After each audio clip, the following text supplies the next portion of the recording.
സംസ്ഥാനത്തിന്റെ ഔദ്യോഗിക നാമം കേരള എന്നതിൽ നിന്നും കേരളം എന്നാക്കി മാറ്റണമെന്ന ആവശ്യത്തിന് രാഷ്ട്രീയ ഭേദമന്യേ പിന്തുണ ഏറുന്നു.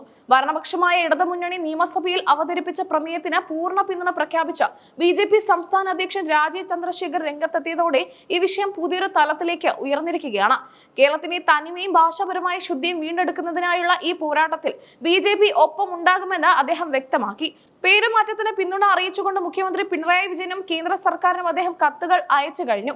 സംസ്ഥാനത്തിന്റെ പേര് മാറ്റണമെന്ന കാര്യത്തിൽ കേരള നിയമസഭ ഒറ്റക്കെട്ടായാണ് തീരുമാനമെടുക്കുന്നത്.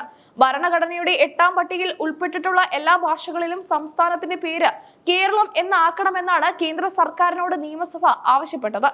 ഈ വിഷയത്തിൽ രാഷ്ട്രീയമായ വിയോജിപ്പുകൾ മാറ്റിവെച്ച ബി.ജെ.പി. എടുത്ത നിലപാട് ശ്രദ്ധേയമാണ്. കേരളത്തിന്റെ സാംസ്കാരിക പൈതൃകം സംരക്ഷിക്കാനുള്ള ഏത് നീക്കത്തെയും സ്വാഗതം ചെയ്യുന്നുവെന്ന് രാജീവ് ചന്ദ്രശേഖർ വ്യക്തമാക്കി. പ്രധാനമന്ത്രിക്ക് നൽകിയ കത്തിൽ ഇക്കാര്യം അടിയന്തരമായി പരിഗണിക്കണമെന്ന് അദ്ദേഹം ആവശ്യപ്പെട്ടിട്ടുണ്ട്.